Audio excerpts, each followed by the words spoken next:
قادیانی فتنہ اپنی جگہ پر، نیچری فتنہ اپنی جگہ پر، اور پھر دیوبندی فتنہ ایک اور۔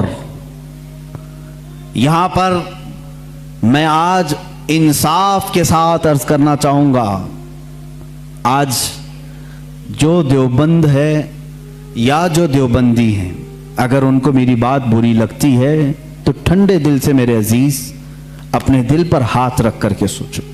آؤ میں تمہیں دعوت دیتا ہوں، آؤ ہم ان تمام چیزوں پر جمع ہو جاتے ہیں جو صحابہ اور تابعین سے تھی۔ کوئی نئی بات تم اپنی کتاب میں نہیں لاؤ گے، کوئی نئی بات میں اپنی کتاب میں نہیں رکھتا۔ آؤ اتحاد کرو، میں اس اتحاد کا اعلان کرتا ہوں، لیکن جو نئی باتیں آئیں اس کا تم انکار کرو گے، علل اعلان کرو گے، اور یہ بھی کہو گے کہ ہم ان سے دور ہیں۔ ہوا یہ کہ اعلیٰ حضرت رضی اللہ تعالیٰ عنہ کے زمانے سے تھوڑے سے پہلے کی حالات میں بتا رہا ہوں آپ کو۔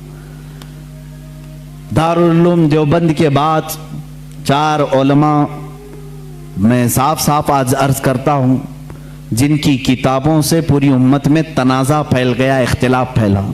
لوگ ہم کو اختلاف کا فتویٰ دیتے ہیں، اگر نہ یہ کتابیں آتی نہ یہ کوئی فتوے آتے۔ کتابیں لکھی گئی، کتابوں میں اچھی باتیں تھی، حضور صلی اللہ علیہ وسلم کی سیرت پر بھی کچھ کتابیں لکھی گئی، اللہ کی شان میں لکھی گئی، بہت ساری باتیں اچھی تھیں، لیکن بیچ میں چل کر کچھ عبارتیں ایسی کہ لڑکھڑا گئی، اور وہ اتنی لڑکھڑا گئی کہ عام مسلمان بھی اسے بولنا پسند نہیں کرے گا۔ براہین قاطعہ کتاب کا نام بول رہا ہوں، تقویت الایمان کتاب کا نام ہے، تحذیر الناس کتاب کا نام ہے، حفظ الایمان کتاب کا نام ہے۔ یہ وہ کتابیں جو آج چھپی نہیں ہیں، مارکیٹ میں چھپی ہیں، ابھی بھی موجود ہیں، ابھی بھی موجود ہیں۔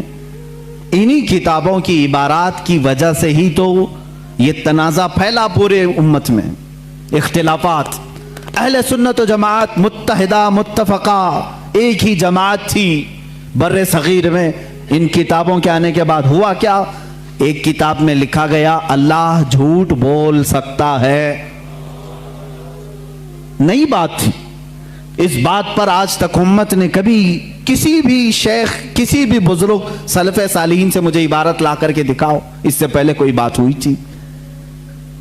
پھر ایک کتاب میں عقیدہ توحید کو بیان کرتے ہوئے مولوی اسماعیل دہلوی صاحب نے یہ تک لکھ دیا، حضور صلی اللہ تعالیٰ علیہ وسلم کا خیال نماز میں آنا گدھے اور بیل کے خیال سے بدتر ہے۔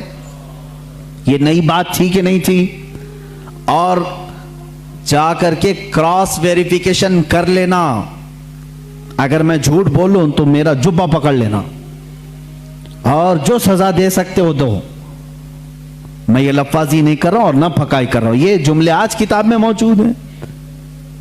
تقویت الایمان میں حفظ الایمان کتاب آئی، اس میں مولوی اشرف علی صاحب نے حضور صلی اللہ تعالیٰ علیہ وسلم کے علم غیب پر بحث کرتے کرتے یہ کہہ دیا، حضور کے علم غیب کی کیا تخصیص، کیا تخصیص یعنی ان کی کیا خصوصیت ہے؟ اتنا علم غیب تو زید کو، پاگلوں کو، بچوں کو، بلکہ جانوروں کو بھی حاصل ہے۔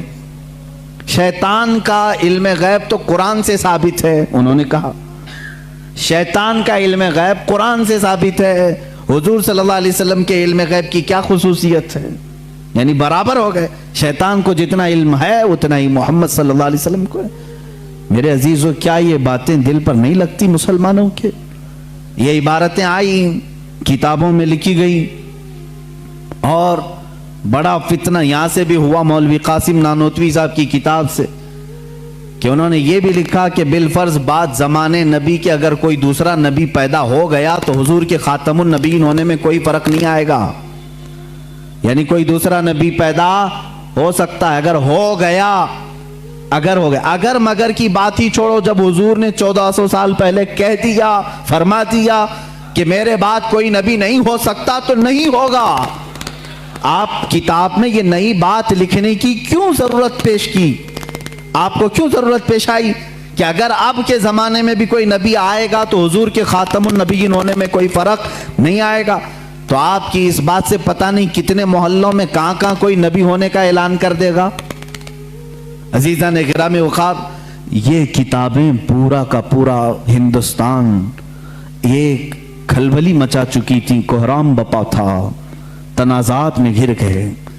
قادیانی اپنے نبی ہونے کا اعلان کر رہا ہے، ادھر ایک نیچری فرقہ ہے علی گڑھ سے جو قرآن کے معجزات کا انکار، حسیات کو صرف ماننے والا، نیچر کو صرف ماننے والا اور مغیبات کو نہیں تسلیم کرنے والا، اور ایک طرف عظمت رسالت صلی اللہ تعالی علیہ وسلم پر، رسول کریم صلی اللہ تعالی علیہ وسلم کے متعلق یہ سارے جملے آ رہے ہیں۔